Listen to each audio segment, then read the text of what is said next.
നമസ്കാരം. ലൂസ് ടോക്കിലേക്ക് സ്വാഗതം. നിങ്ങൾ പറയണ്ടേ? ഇത് കഴിഞ്ഞ പ്രാവശ്യത്തെ പോലെ ഓർമ്മ പിശകാണോ? അല്ലല്ല, സ്ഥാപക നേതാവ് ഇത് നമ്മുടെ രണ്ടാമത്തെ വിലയിരുത്തലാണ്. അതെ അതെ. ആദ്യം നമ്മൾ മൊത്തം മണ്ഡലങ്ങളെ ഒന്ന് വിലയിരുത്തിയിരുന്നു. അതെ.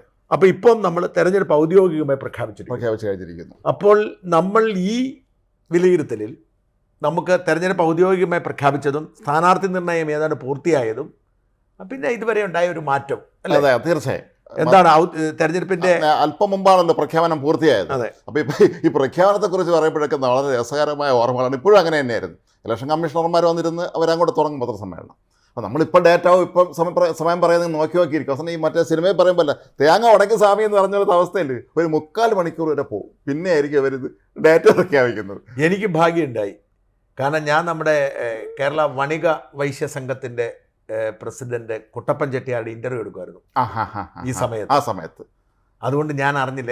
ഇന്റർവ്യൂ കഴിഞ്ഞപ്പോഴാണ് കഥ അറിയുന്നത്. ഞങ്ങൾ പണ്ടുവരെയുള്ള ഒരു അനുഭവം നമ്മളെല്ലാവരും ഇങ്ങനെ നോക്കിയിരിക്കണല്ലേ, അത് നമുക്കറിയില്ല.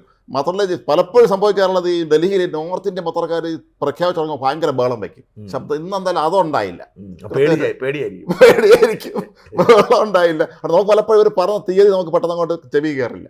അപ്പോൾ ഏതായാലും നമുക്ക് കേരളത്തിൻ്റെ കാര്യത്തിൽ തീരുമാനമായി. 26 അതായത് 19-ാം തീയതി തെരഞ്ഞെടുപ്പ് തുടങ്ങും. 7 ഘട്ടങ്ങൾ. ജൂൺ മാസം 2-ന് തീരും.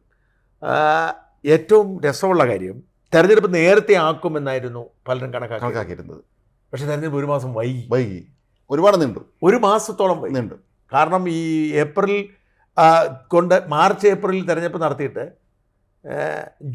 മെയ് ആദ്യം അധികാരത്തിൽ വരും.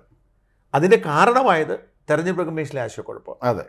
അപ്പോൾ നമ്മൾ ചർച്ച ചെയ്യേണ്ടതാണ്. കാര്യത്തിൽ എനിക്ക് സങ്കടം BJP സർക്കാരിനോടും കേന്ദ്ര സർക്കാരിനോടും ഉള്ളത്, കേന്ദ്ര സർക്കാരിനും BJPയോടും ഉള്ളത്, ഇവർക്ക് ഇത്രയധികം പിന്തുണയും ഭൂരിപക്ഷവും ഒക്കെ ഉണ്ടായിട്ടും ഇവർ ഈ വളഞ്ഞ വഴി ആവശ്യമില്ലാതെ സ്വീകരിക്കും. അസ്ഥാനത്ത് വളഞ്ഞ വഴി നേരെ പോയാലും കുഴപ്പമൊന്നുമില്ല ഉണ്ടെങ്കിൽ ആവശ്യമില്ലല്ലോ.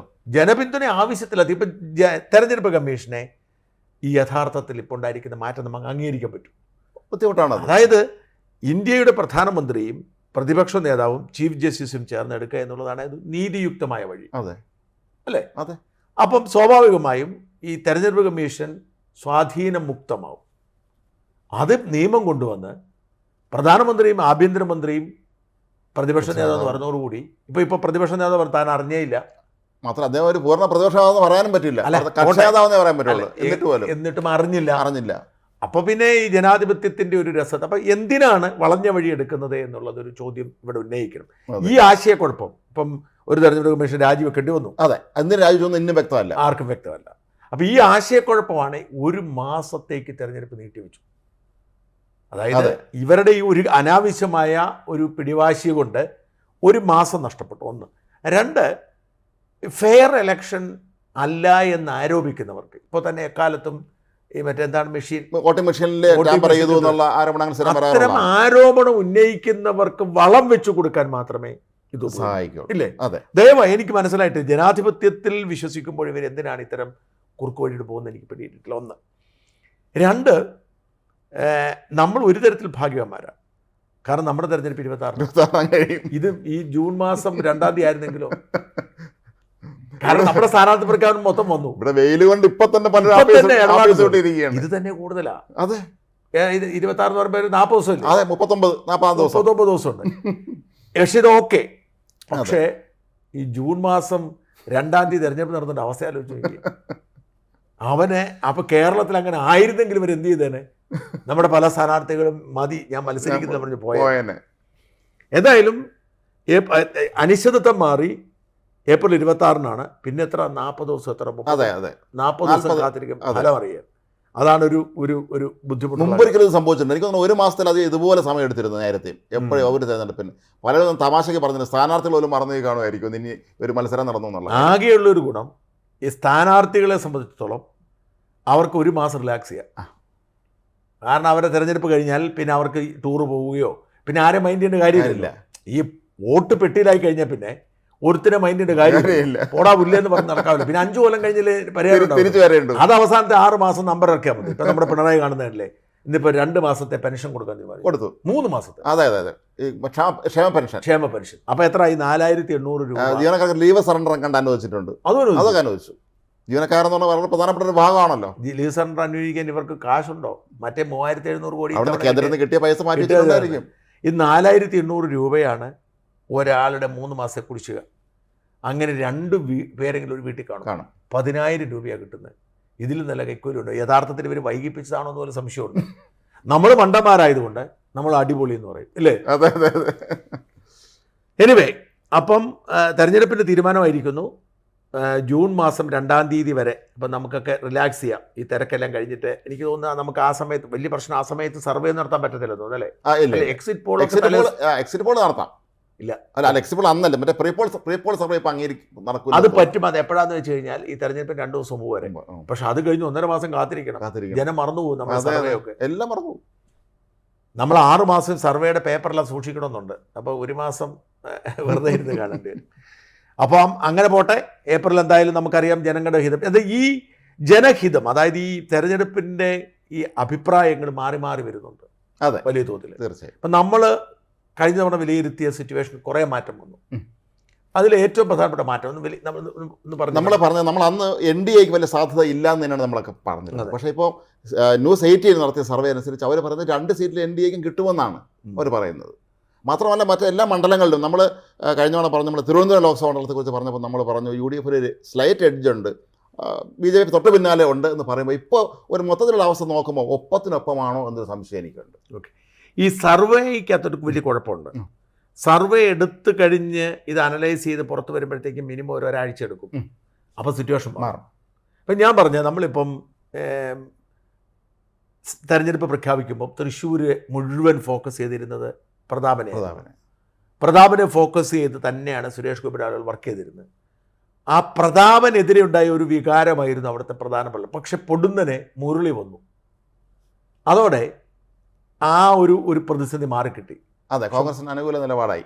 പക്ഷെ മറുഭാഗത്ത് ചിലർ പറയുന്നത്, ഇപ്പം ഞാൻ കഴിഞ്ഞ ദിവസം തൃശ്ശൂരിൽ ഒരു കോൺഗ്രസ് നേതാവിനെ വിളിച്ചു.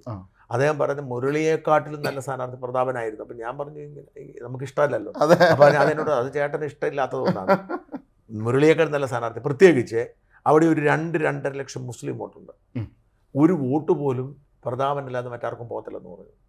അതായത് കൃത്യം നോമ്പെടുത്തും കൃത്യം ഇസ്ലാമിക ജീവിത രീതി കാണിച്ചും അവരെ വല്ലാതെ പ്രീതിപ്പെടുത്തി പോകുന്ന ആളാണ്.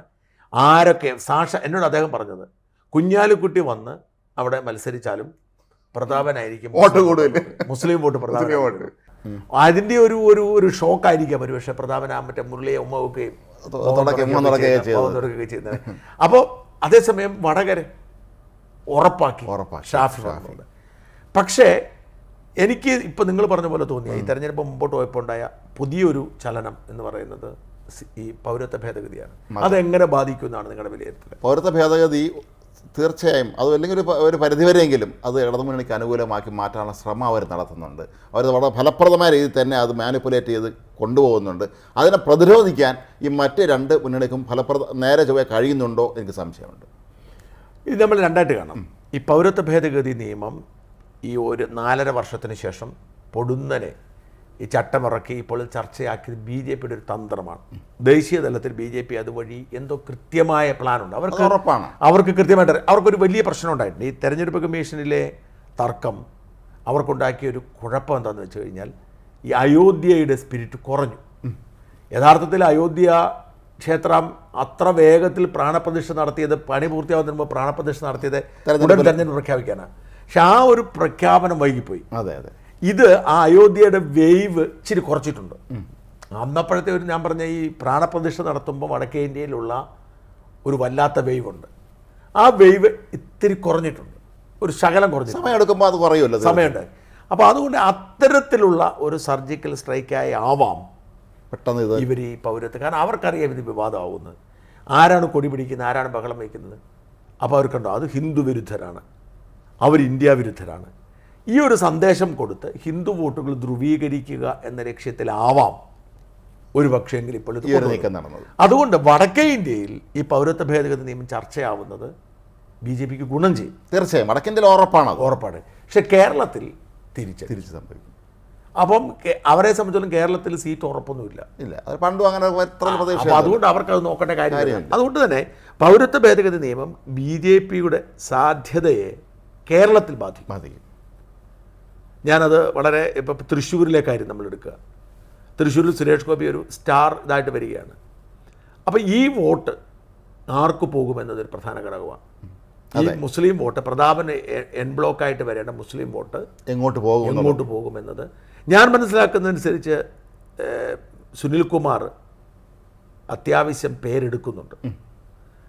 നമ്മൾ തുടക്കത്തിലുള്ളതിനേക്കാൾ എഡ്ജ് തൃശ്ശൂരിൽ സുനിൽകുമാറുണ്ട്. അതിൻ്റെ കാരണം സുനിൽകുമാർ തൃശ്ശൂരുകാരനാണ്. അതെ, മറ്റു രണ്ടുപേരും വരത്തന്മാരാണ്. അതെ അതെ, സംസാരത്തിൽ പോലും അദ്ദേഹം ടിപ്പിക്കൽ തൃശ്ശൂർ സംസാരിക്കുന്നത്. ടിപ്പിക്കൽ തൃശ്ശൂർ ഇപ്പൊ സംസാരിക്കുന്നത്. പ്രത്യേകിച്ച് നേരത്തെ ആക്കി തൃശ്ശൂർ എറിയാമെങ്കിൽ ഇപ്പൊ അയാളുടെ സംഭാഷണം കംപ്ലീറ്റ് തൃശ്ശൂർ. അപ്പൊ ഈ തൃശ്ശൂരിന്റെ ഒരു ഫീലിംഗ് ആണ് ആ ഭാഷ. നമ്മുടെ ഗടി എന്ന് പറഞ്ഞ അതാ പറഞ്ഞത്.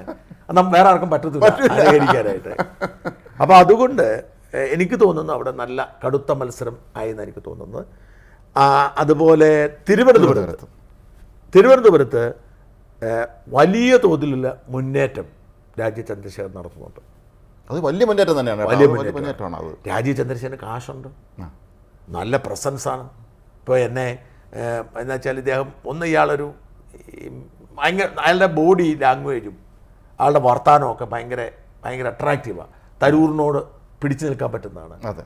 പിന്നെ അയാളുടെ ആ ഒരു എന്താ പറയുക, ടെക്നോക്രാറ്റ് എന്നുള്ള ഇമേജ്, വലിയൊരു ടീമും ഉണ്ട് കൂടെ. നല്ല ടീമാണ്, ഗംഭീര ടീമാണ് കൂടെ ഉള്ളത്. ഈ ടെക്നോക്രാറ്റ് എന്നുള്ള അദ്ദേഹത്തിന് ഇമേജ് ഉണ്ട്. അത് അപ്പോൾ ഇത് തരൂരിനെ മാത്രം കിട്ടിയിരുന്ന വോട്ട്. ഇപ്പം തരൂരിനെതിരെ കുമ്മനം രാജശേഖരനെ കഴിഞ്ഞ പ്രാവശ്യം മത്സരിച്ച്, മറുഭാഗത്ത് ആരായിരുന്നു? ദിവാകരനായിരുന്നു. അപ്പോൾ അവിടെ നിന്ന് പറഞ്ഞ ഒരു പ്രൊഫഷണലുകളുടെയും അല്ലെങ്കിൽ ഈ പറഞ്ഞ ഒരു ഹൈ എൻഡ് ആളുകളുടെയും ഒക്കെ വോട്ട് തരൂരിനായിരുന്നു. ഈ വോട്ടിലൊരു സ്പ്ലിറ്റ് ഉണ്ടാവും ഇക്കുറി തീർച്ചയായും. പരമ്പരാഗത വോട്ടുകൾ കിട്ടേണ്ടത് കിട്ടും, അറിയില്ല BJP ആയ കാരണം. അതെ, കാരണം അവർ ഈ പരമ്പരാഗത വോട്ടും അവരുടെ നമുക്ക് പറയാൻ പറ്റത്തില്ല. അവരുടെ എന്താ പറയണേ, അവരുടെ ഒരു മറ്റേ ബ്രാക്കറ്റിന് ഒതുങ്ങാത്ത ആളാണ്. അവരുടെ ബ്രാക്കറ്റിൽ ഒതുങ്ങുക. ആ പരമ്പരാഗത വോട്ടിന് നഷ്ടം. പക്ഷെ അതിനകത്ത് കാര്യമില്ല. എക്കാലത്തും അതിപ്പോൾ കുമ്മനത്തോട് അവർക്ക് താല്പര്യം ഉണ്ടായിരുന്നോ? കുമ്മനത്തെ ഇത്രയും വളരെ ഒരു പാവ മനുഷ്യൻ, നല്ലൊരു മനുഷ്യൻ, ജയിക്കാൻ കഴിഞ്ഞില്ലല്ലോ. അപ്പോൾ അതുകൊണ്ട് ഈ ന്യൂജൻ വോട്ടിൽ വലിയൊരു ചലനമുണ്ട്. അതുകൊണ്ട് ശരിക്കും പറഞ്ഞാൽ തിരുവനന്തപുരത്ത് ശരിക്കും ഇഞ്ചോടിഞ്ച് പോരാട്ടം തന്നെയാണ്. കാരണം തിരുവനന്തപുരം നഗരത്തിൽ നമുക്ക് കാണാം, എവിടെ നോക്കിയാലും രാജേന്ദ്രശേഖരൻ്റെ ഫ്ലക്സുകളും പോസ്റ്ററും കുറഞ്ഞ വേഗത്തിലുണ്ട്. യുദ്ധാടിസ്ഥാനത്തിലാണ് കാര്യങ്ങൾ മുന്നോട്ട് നിൽക്കുന്നത്. കാരണം പ്രൊഫഷണൽ ടീമും കൂടെ ഉണ്ട്. അത് പ്രധാനപ്പെട്ട കാര്യം. നമ്മുടെ നാട്ടിലെ പല രാഷ്ട്രീയ പ്രവർത്തകർ ഇപ്പോഴും ഈ കൺവെൻഷണൽ കാര്യങ്ങൾ കൊണ്ടാണ് നടക്കുന്നത്. അതൊന്നും അല്ലാതെ കറക്റ്റായിട്ട് ടെക്നിക്കലി AIയുടെയും ഇതിൻ്റെയൊക്കെ സാധ്യത അവർക്ക് ഉപയോഗപ്പെടുത്താൻ കഴിയും. ഞാൻ ഇൻ്റർവ്യൂ എടുക്കാനായിട്ട് ടാജിലാണ് പോയത്. അപ്പം ഒരു മുറി മുഴുവൻ ഇവരുടെ ടീമാണ്. നല്ല ജഗജില്ലി ടീംസാണ് അതിൻ്റെ അകത്തുള്ളത് മൊത്തം. അവരെല്ലാം നല്ല മിടുക്കന്മാരായ ആൾക്കാരാണ്. അപ്പം നല്ല ടീമാണ്. പിന്നെ ഇവിടുത്തെ പ്രാദേശിക സംഘടനാ സംവിധാനം മുഴുവൻ മുരളീധരനൊപ്പം ആറ്റിങ്ങലാണ്. അതൊരു ചെറിയൊരു വീഴ്ചയുണ്ട് അവർക്ക്. ഈ പ്രാദേശികമായി BJPക്കാരെ അറിയാവുന്നവരെല്ലാം തന്നെ ആറ്റിങ്ങലിലാണ്. അങ്ങനെ പ്രശ്നമുണ്ടെങ്കിൽ പോലും രാജീവ് ചന്ദ്രശേഖരന് ഒരു എഡ്ജുണ്ട് എന്ന് പറയാം. എഡ്ജെന്നല്ല, നല്ല മത്സരം. ഈ പൗരത്വ ഭേദഗതി നിയമം കൂടി ഇതിൻ്റെ അകത്ത് വന്നതോടെ ഇടതുപക്ഷത്തിൻ്റെ സാധ്യത കൂടി, ഇല്ലേ? തീർച്ചയായും കേരളത്തിൽ കൂടി അല്ലേ? അവരിവിടെ ഉള്ളല്ലോ, അവിടെ ഉള്ളല്ലോ. അപ്പോൾ അവരുടെ ഒരു സാധ്യത കൂടി എന്നുള്ളത് പ്രധാനപ്പെട്ട ഘടകമാണ്. ഇപ്പം ഞാനിപ്പം വിലയിരുത്തുന്ന 2 സീറ്റുകൾ, ശക്തമായി ഇടതുപക്ഷത്തേക്ക് ചാഞ്ഞു നിൽക്കുന്ന 2 സീറ്റുകൾ, നമ്മൾ ഇതുവരെ പറഞ്ഞ 2 സീറ്റുകൾ അല്ലാത്ത 2 സീറ്റുകൾ, ചാലക്കുടിയും 2 മാവേലിക്കരയുമാണ്. UDFിൻ്റെ ഇപ്പം മാവേലിക്കരയിലും ചാലക്കുടിയിലും മത്സരിക്കുന്നത് കോൺഗ്രസിൻ്റെ വലിയ നേതാക്കന്മാരാണ്. അതെ. അപ്പം ഞാനിപ്പോൾ ഈ ദിവസങ്ങളിൽ നമ്മൾ ഈ കഴിഞ്ഞ ചർച്ചയ്ക്ക് ശേഷം ഞാൻ വിലയിരുത്തിയപ്പം ഈ 2ഇടത്തും അതിശക്തമായ ചില അണ്ടർ കറൻസ് ഉണ്ട്. ഇപ്പം മാവേലിക്കര എടുക്കുക. മാവേലിക്കര ഈ കൊടിക്കുന്നിൽ സുരേഷിനെതിരായ ഒരു അതിശക്തമായ വികാരമുണ്ട്. നമുക്ക് വിശ്വസിക്കാൻ കഴിയുന്ന പോലെ ശക്തമായ ഒരു വികാരമുണ്ട്. ഞാൻ പറഞ്ഞു, പത്തനംതിട്ടയിൽ അങ്ങനൊരു വികാരം ആൻ്റോണിക്കെതിരെ ഉണ്ടായിരുന്നു. പക്ഷേ അനിൽ ആൻ്റണി സ്ഥാനാർത്ഥി ആയതോടെ ആ വികാരം ശമിച്ചു. കാരണം കോൺഗ്രസ്സുകാരെ സംബന്ധിച്ചിടത്തോളം കോൺഗ്രസ്സുകാരാണ് ആൻ്റണിയുടെ ശത്രു. പക്ഷെ അവർക്ക് അതിനേക്കാൾ വലിയ ശത്രുവാണ് അനിൽ ആൻ്റണി. അതോടെ അതിനെത്തി. പക്ഷേ മാവേലിക്കരയിൽ അതിശക്തമായ ഒരു ആൻറ്റി ഇൻകംപറ്റൻസി അവിടെ ഉണ്ട്. എത്ര 89 മുതൽ 2 ടൈം ഒഴികെ MP അല്ലേ അടൂരും മാലിക്കരും മാറി.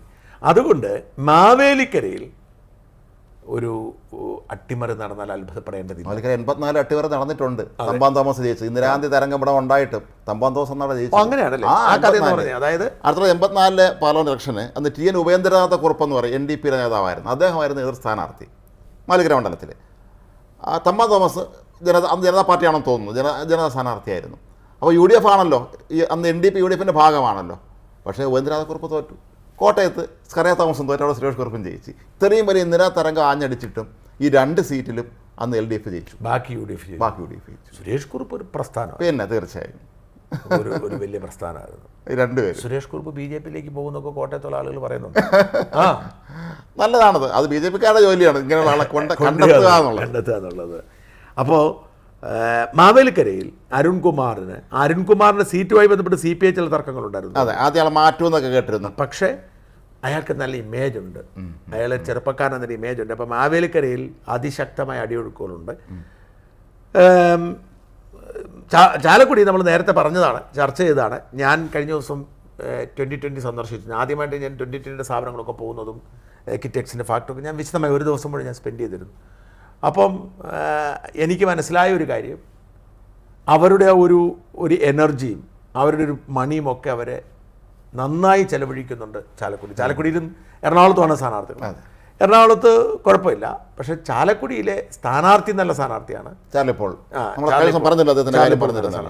എന്ന് മാത്രമല്ല അവരുടെ കാൽക്കുലേഷൻ, ഇപ്പം ഞാൻ കാൽക്കുലേറ്റ് 1 ലക്ഷം വോട്ട് പിടിക്കുന്നു, അവരുടെ കാൽക്കുലേഷൻ 2.5 ലക്ഷം വോട്ട് പിടിക്കുന്നതാണ് ഏറ്റവും കുറഞ്ഞത്. അപ്പം അവർ ജയിച്ചേക്കുമെന്ന് പോലും പറയുന്നുണ്ട്, അവരതിന് കറക്റ്റ് കണക്ക് പറയുന്നുണ്ട്. അപ്പോൾ അവർ പറയണത് അവരിപ്പം അന്നത്തെ കഴിഞ്ഞ നിയമസഭാ തെരഞ്ഞെടുപ്പിലെ 2020 അല്ല ഇപ്പോഴത്തെ, അതെ അന്ന് അതിനുശേഷം കഴിഞ്ഞ നിയമസഭാ തെരഞ്ഞെടുപ്പിൻ്റെ സമയത്ത് അവർക്ക് 4 പഞ്ചായത്തുണ്ട്. പക്ഷേ ഇപ്പോൾ അവർ പുത്തൂർക്കടക്കം പുതിയ സ്ഥലങ്ങളിലേക്ക് അവർ കടന്നു കയറിയിട്ടുണ്ട്. കുന്നത്താട്, പെരുമ്പാവൂര്, ചാലക്കുടി മണ്ഡലങ്ങളിലെല്ലാം ഇവർക്ക് സ്വാധീനമായി. അതുകൊണ്ട് ജയിക്കുമെന്ന് അവർ പറയുന്നു. ജയിച്ചില്ലെങ്കിലും കുറഞ്ഞത് 2.5 ലക്ഷം വോട്ട് പിടിക്കുമെന്ന് പറയുന്നത്. ഈ 2.5 ലക്ഷം വോട്ട് അവർ പിടിച്ചാൽ, പോട്ടെ 1 ലക്ഷം വോട്ട് പിടിച്ചാൽ UDF സ്ഥാനാർത്ഥി വീഴും. അപ്പം ഈ ഇത് UDFകാർ വേണ്ടതുപോലെ മനസ്സിലാക്കിയിട്ടുണ്ടെന്ന് എനിക്കറിയത്തില്ല. അവർക്ക് എപ്പോഴും അമിത ആത്മവിശ്വാസമായിരിക്കും. അതുപോലെ കോട്ടയം, ആലപ്പുഴ, നമ്മളിപ്പോൾ ഈ മാറ്റം ശ്രദ്ധിക്കേണ്ട 2 കാര്യങ്ങളാണ്.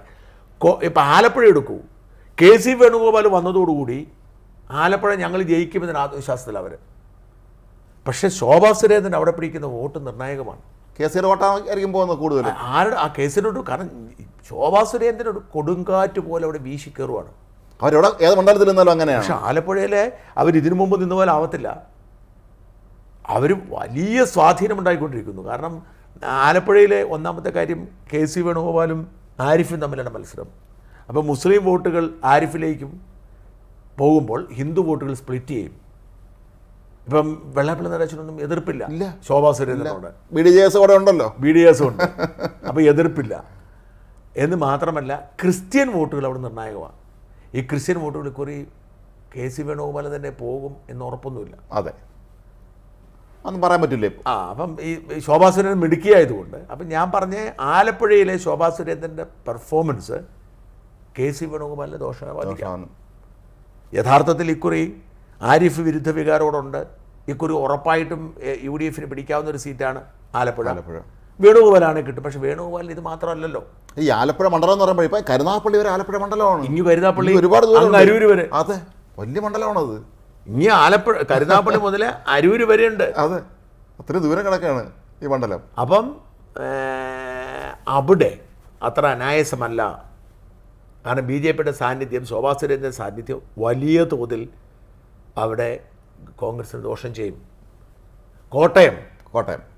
കോട്ടയത്ത് BDJSൻ്റെ സ്ഥാനാർത്ഥിയാണ് തുഷാർ നിൽക്കുന്നു. അതോടെ അവിടെ UDF LDF നേരിട്ടുള്ള മത്സരമാണ്. അതെ, കാരണം ഒരു ക്രൈസ്തവ മണ്ഡലമാണ് കോട്ടയം. തുഷാറിന് അവിടെ ഒരു തരത്തിൽ SNDPക്കാരുണ്ട്, SNDPക്ക് ശക്തമാണെങ്കിൽ പോലും തുഷാറിനെ ആരും ഒരു നേതാവായി അംഗീകരിച്ചിട്ടില്ല. ഇപ്പോൾ വെള്ളാപ്പള്ളി അംഗീകരിക്കും, മകൻ അംഗീകരിക്കുന്നില്ല. ഇപ്പോൾ കോട്ടയം അസംബ്ലി മണ്ഡലം ഈഴവ ഭൂരിപക്ഷമുള്ള മണ്ഡലമാണ്. അപ്പോൾ 82 തെരഞ്ഞെടുപ്പിൽ N. ശ്രീനിവാസൻ ജയിച്ചിട്ടുണ്ട്. കനാഡ വെനസ്വേല എക്സൈസ് മന്ത്രിയൊക്കെ ആയിരുന്നു, അദ്ദേഹം SNDP പ്രസിഡൻ്റൊക്കെ ആയിരുന്ന ആളാണ്. മെഴ്സിയെ വിജയിച്ചിട്ടുണ്ട്, വയലാർ രവിയുടെ വൈഫ് എന്നുള്ള നിലയിലും കൂടെ കിട്ടിക്കാണുമായിരിക്കാം. ഇങ്ങനെ പലരും ജയിച്ച ഒരു മണ്ഡലം കൂടിയാണ് കോട്ടയം അസംബ്ലി മണ്ഡലം. പക്ഷേ മറ്റ് മണ്ഡലങ്ങളിലൊന്നും തന്നെ BDS ഒന്നും ചെയ്യാൻ കഴിയുകയില്ല. കുറച്ച് നിർണായക സ്വാധീനം, കുറച്ചൊക്കെ സ്വാധീനം ഉണ്ടാകുമായിരിക്കാം കോട്ടയം അസംബ്ലി മണ്ഡലത്തിൽ മാത്രം. അല്ല, പക്ഷേ കോട്ടയത്തിൻ്റെ ഒരു കൾച്ചർ എന്ന് പറയുന്നത് ഒരു കേരള കോൺഗ്രസ് കൾച്ചറാണ്. ആണ്. ഇത് ഈ തുഷാർ വെള്ളാപ്പള്ളി ആലപ്പുഴയിൽ നിന്ന് വന്നതാണ്, കണിച്ചുകുളയിൽ നിന്ന് വന്നതാണ്. കോട്ടയത്ത് 2 മാന്യന്മാരെ തമ്മിലുള്ള മത്സരമാണ് കേരളത്തിലെ ഏക മത്സരം. 2 മാന്യന്മാർ. ഇപ്പം തിരുവനന്തപുരത്ത് 2 ടെക്നോക്രാറ്റുകൾ തമ്മിലുള്ള മത്സരമാണ്. ആലപ്പുഴയിൽ ഒരു MP-യും ഒരു മന്ത്രിയും ഒരു MLA-യും തമ്മിലുള്ള മത്സരം, ആലപ്പുഴയിൽ ആറ്റിങ്ങൽ. അപ്പോൾ കോട്ടയത്ത് 2 മാന്യന്മാർ തമ്മിലുള്ള മുൻ ബാങ്ക് ജീവനക്കാരാണ്, രണ്ട് ഭാഗ്യക്കാർ. പക്ഷെ ഇവർ 2 പേരും മാന്യന്മാരാണ്. അതായത് ആരും അകറ്റി നിർത്താത്ത മാന്യന്മാരാണ്. വളരെ സൗമ്യമായി സംസാരിക്കുന്ന പെരുമാറ്റം 2 ഈ 2 നസ്രാണികളാണ്. അപ്പം UDF-ൻ്റെ സ്ഥാനാർത്ഥി എന്ന എഡ്ജാണ് ഫ്രാൻസിസ് ജോർജിനുള്ളത്. പക്ഷേ LDF-നോട് വിരോധം ക്രിസ്ത്യൻ ബെൽറ്റിലുണ്ട്. CPM വിരോധം ശക്തമാണെങ്കിൽ പോലും ഈ പറയുന്ന ചാഴിക്കാടൻ ക്നാനായ സമുദായ അംഗമാണ്. ക്നാനായാണ് അദ്ദേഹം. അപ്പം ക്നാനായ വോട്ടുകൾ അവർ നമ്മുടെ ഈ രാജു എബ്രഹാം ജയിച്ചിരുന്നു. രാജു എബ്രഹാം ക്നാനായ യാക്കോബ വലിയ സ്വാധീനമുണ്ട് അവിടെ. അതായത് ക്നാനായ തന്നെ പല വിഭാഗങ്ങളുണ്ട്, 2 വിഭാഗമുണ്ട്. ഓഹോ. ക്നാനായ കാത്തലിക്സ് ഉണ്ട്, ക്നാനായ യാക്കോബയാണ്. ക്നാനായ യാക്കോബ റാന്നി മാത്രമുള്ള ഒരു പ്രതിഭാസമാണ്, വെളിയിലേക്കില്ല. വല്ലവരൊക്കെ ജോലി തേടി പോയിട്ടുണ്ടാവും. അവിടെ നിർണായകം അവരാണ്. രാജു എബ്രഹാം ആ വിഭാഗമാണ്. ആ വിഭാഗത്തിനെ പിന്തുണയ്ക്കുന്നവർക്ക് ജയിക്കാൻ പറ്റൂ. ഇപ്പം മാറി പ്രമോദ് വന്നു. പക്ഷേ എന്നാൽ പോലും ഞാൻ പറയുന്നത്, പക്ഷേ ക്നാനായ കാത്തലിക്ക് വലിയ പവർഫുള്ളാണ്. അതായത് ഈ ക്നാനായ കാത്തിന് കോട്ടയം രൂപ മൂലക്കാട്ട്. അപ്പം ഈ രൂപതയിലെ ആളുകൾ ക്നാനായക്കാർ സ്ഥാനാർത്ഥിയാണെങ്കിൽ അവർ ജയിക്കും. ആകെ ഒരു എക്സംഷൻ അവർ അത്ഭുതപ്പെടുന്ന കടുത്തുരുത്തിയില്ല. മോൻസി ക്നാനായക്കാരനല്ല, അല്ല, സ്റ്റീഫൻ ക്നാനായക്കാരനാണ്, സ്റ്റീവൻ ജോർജ്. പക്ഷെ എന്നാൽ പോലും മോൻസിക്ക് അവിടുത്തെ നിരന്തരമായ സമുദായത്തിലുള്ള സ്വാധീനം കൊണ്ടാണ് ഞാൻ കരുതുന്നത് മോൻസ് ക്നാനായക്കാരനല്ല. പക്ഷേ തോമസ് ചാഴിക്കാരൻ ക്നാനായക്കാരനാണ്. അവിടെ ഫ്രാൻസിസ് ജോർജിന് ഗുണകരമല്ലാതെ വരുന്ന ഒന്ന് ഈ ക്നാനായ വോട്ട്. മാത്രമല്ല കോട്ടയം എന്ന് പറയുന്ന കേരള കോൺഗ്രസിൻ്റെ ഒരു ശക്തി കേന്ദ്രമാണല്ലോ. ജോസഫിന് അത്രയും സ്വാധീനം, ഇടുക്കി ജോസഫിന് സ്വാധീനമുണ്ട്, കോട്ടയത്ത് അത്ര സ്വാധീനം. പക്ഷേ അതിനർത്ഥം ഫ്രാൻസിസ് ജോർജ് അങ്ങ് പോകുന്നല്ല, കട്ടയ്ക്കുള്ള മത്സരമാണ്. മാനസാറിൻ്റെ ലെഗസി അവിടെ ഉണ്ടല്ലോ, ലെഗസി ഒക്കെ ഉണ്ട്. അപ്പോൾ അതുകൊണ്ട് ഞാൻ പറഞ്ഞത് കോട്ടയത്തും ടൈറ്റാ മത്സരം. അപ്പോൾ നമ്മൾ എടുത്തു നോക്കുമ്പം നേരത്തെ പറഞ്ഞിരുന്ന മാതിരി ഉള്ളതിനേക്കാൾ കൂടുതൽ ഇപ്പം നമ്മളിപ്പോൾ ഇത് നമ്മൾ പറഞ്ഞിരിക്കുന്ന 3 സീറ്റുകൾ, അതെ, മാവേലിക്കരയും കോട്ടയവും ചാലക്കുടി 3 UDF മണ്ഡലങ്ങളാണ്. അതെ, ഈ UDF മണ്ഡലങ്ങളിൽ 3ഉം LDF-ന് ജയിക്കാം. അപ്പോൾ പിന്നെ മറ്റ് മണ്ഡലങ്ങളിലേക്ക് നമ്മൾ പോകുമ്പോൾ അവസ്ഥ തന്നെയാണ്. അതുകൊണ്ട് നമ്മൾ ചുരുക്കി പറഞ്ഞാൽ കടുത്ത മത്സരമാണ് ഇത്തവണ കേരളത്തിൽ നടക്കുന്നത്. പ്രത്യേകിച്ച് പൗരത്വ ഭേദഗതി നിയമം വലിയ സ്വാധീനം മുസ്ലിം ബെൽറ്റ് ഉണ്ടാക്കും. കഴിഞ്ഞ ദിവസം അതിനടുത്ത് മലപ്പുറത്തുള്ളൊരു സുഹൃത്ത് വിളിച്ച് പറയുന്നത്, പുള്ളി രാഷ്ട്രീയക്കാരനൊന്നുമല്ല, പറയായിരുന്നു പൊന്നാനി UDF-ന് ഈസി വാക്ക് ഓവർ അല്ല എന്ന് പുള്ളി പറഞ്ഞു. എന്ന് പറഞ്ഞു. നമ്മളെല്ലാം ഇവിടെ നിന്ന് കരുതിയിരിക്കുന്നത് പൊന്നാനി ഈസിയാണ് എന്നാണ്. പക്ഷെ അത്ര എളുപ്പമല്ല എന്നാണ് മലപ്പുറത്തുള്ള അദ്ദേഹം രാഷ്ട്രീയക്കാരനല്ല, പക്ഷെ പുള്ളി പറഞ്ഞത്. അല്ല, ഇപ്പം ഹംസ പോയത് കൊണ്ടാവാം, ഹംസ അങ്ങോട്ടൊക്കെ പോയതുകൊണ്ട്. പക്ഷേ എങ്കിലും മുസ്ലിം ലീഗിൻ്റെ 2 സീറ്റിലും ഒന്നും സംഭവിക്കത്തില്ല. 2004 മഞ്ചേരിയിൽ സംഭവിച്ചു എന്നുള്ളതാണെന്ന് TK ഹംസ ജയിച്ചത്. അല്ല, പക്ഷെ ഞാൻ പറഞ്ഞത് ആ തരത്തിലുള്ള വികാരം ഇല്ല. ഇപ്പോൾ 2004 അവസ്ഥ തന്നെ. 2004 ആരാ ജയിച്ചത്? ആ പട ജയിച്ചത് അഹമ്മദ് മാത്രം. ആ ഒരു അന്തരീക്ഷം അദ്ദേഹം അതാണ് പറഞ്ഞത്. ആ ഉദാഹരണം പുള്ളി എൻ്റെ അടുത്ത് അത്തരം ഒരു സാഹചര്യം ഇല്ല. അതൊക്കെ ആ ഒരു തെറ്റായ വിലയിരുത്തൽ. പൊന്നാനിയൊന്നും കുഴപ്പമില്ല. കാസർഗോഡ് ഇപ്പോഴും ഈ പറയുന്ന ഈ CAA സംഭവം ഉണ്ടായാലും അദ്ദേഹത്തിനൊപ്പം ഉണ്ട്. പിന്നെ അദ്ദേഹം എന്നെ വിളിച്ചിരുന്നു നമ്മുടെ ചർച്ച കഴിഞ്ഞതിന് ശേഷം. അദ്ദേഹം എന്നോട് പറഞ്ഞത് ഏറ്റവും രസകരമായ കാര്യം പറഞ്ഞത്, എന്നോട് പറഞ്ഞു ഇങ്ങനെ, ഒരിക്കൽ എനിക്കൊരു ഫോൺ കോൾ വന്നു. ഞാൻ ഫോൺ നോക്കാതെ എടുത്തപ്പോഴത്തേക്കും കാസർഗോഡ് MP ആണോ എന്ന് ചോദിച്ചു. ഞാൻ പറഞ്ഞു ആണ്, പുള്ളിയുടെ ഒരു അക്ഷരം വേണമല്ലോ. ഞാൻ അദ്ദേഹത്തിൻ്റെ ഭാര്യയാണ്.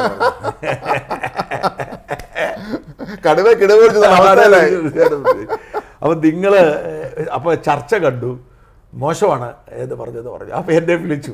എന്നോട് പിന്നെ പുള്ളി പറയുന്ന എപ്പോഴും പറഞ്ഞ രീതി ഉണ്ടല്ലോ, ഞാൻ മറക്കത്തില്ല, കാര്യമില്ല. പക്ഷേ അദ്ദേഹത്തിന് എൻ്റെ നമ്പർ പോലും ഇല്ലായിരുന്നു.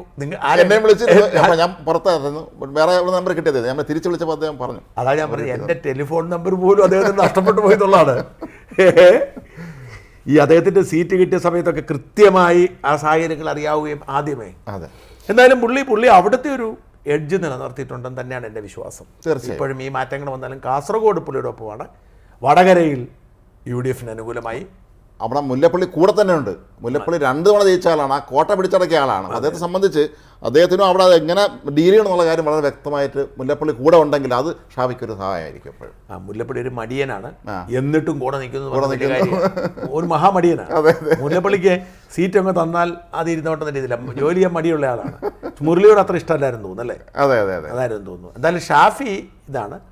പിന്നെ നമ്മൾ ഓരോ മണ്ഡലം എടുത്ത് പരിശോധിച്ചാൽ ഈ ഒരു 2ാം ആഴ്ചയിലേക്ക് പ്രവേശിക്കുമ്പോൾ ഉണ്ടായ ഒരു ട്രെൻഡ് എന്ന് പറയുന്നത് LDF കൂടുതൽ സാധ്യത വന്നു എന്നുള്ളതാണ്. അത് സത്യമാണ്. കൊല്ലത്തെ സംബന്ധിച്ച് നമ്മൾ കൊല്ലത്തെ കാര്യം പറയുമ്പോൾ അവിടെ ഇനി BJP സ്ഥാനാർത്ഥി പ്രഖ്യാപിച്ചിട്ടില്ല. ഒരു പക്ഷേ പലപ്പോഴും ഇപ്പോൾ ഇടതുപക്ഷത്തിൻ്റെ ആളുകളൊക്കെ പറയുന്നുണ്ട് എന്തുകൊണ്ട് BJP സ്ഥാനാർത്ഥികൾ അവിടെ നിർത്തുന്നില്ല എന്നുള്ള ഒരു ആരോപണം, ഒരു ദുരർത്ഥത്തിൽ അവർ പലപ്പോഴും ആവശ്യപ്പെടുന്നുണ്ട്, എന്തുകൊണ്ട് നിർത്തുന്നില്ല. അത് പക്ഷേ ഇടതുപക്ഷക്കാരും പുള്ളിക്കിട്ട് പണിയാൻ വേണ്ടിയിട്ട് അതാണ് അങ്ങനെ പ്രചരണം നടത്തുമല്ലോ എപ്പോഴും. അതൊന്നുമല്ല, അവർക്ക് എറണാകുളത്തും സ്ഥാനാർത്ഥിയെ പ്രഖ്യാപിച്ചിട്ടില്ല. മോദിയുടെ മനസ്സിൽ എന്തോ പ്ലാൻ ഉണ്ടെന്നാണ്. ഇപ്പം എന്നോട് ഇപ്പോൾ ആയ ഒരു സ്ഥാനാർത്ഥി, ഇപ്പോൾ അപ്രതീക്ഷിതമായി കേരളത്തിൽ സ്ഥാനാർത്ഥിയായ ഒരു BJPക്കാരൻ എന്നോട് പറഞ്ഞത് എറണാകുളത്തും മോദിയുടെ മനസ്സിൽ ഒരു സ്ഥാനാർത്ഥി ഉണ്ടെന്നാണ് പറഞ്ഞത്. അപ്പം ആ സ്ഥാനാർത്ഥി ആരാന്നറിയത്തില്ല. ഞാൻ പലരോടും ചോദിച്ചിട്ട് പലർക്കും അറിയില്ല അത് ആരാന്ന്. അതിനുവേണ്ടി അപ്പം കൊല്ലത്ത് മറ്റെന്തെങ്കിലും കാരണം കാണും, അല്ലാതെ ഇപ്പം എനിക്ക് തോന്നുന്നില്ല BJP നിർത്താറിക്കാൻ പറ്റൂലല്ലോ. സ്ഥാനം നിർത്തുമല്ലോ, എന്തായാലും എറണാകുളം ഇവർക്ക് ഘടകമല്ല. BDGS എന്ന് പറയുന്ന ഒരു പ്രസ്ഥാനത്തെ ഇങ്ങനെ കൂടെ കൊണ്ട് നടക്കുന്ന എന്തിനാന്ന് ഇന്ന് 2 സ്ഥാനാർത്ഥികളെ പ്രഖ്യാപിച്ചു.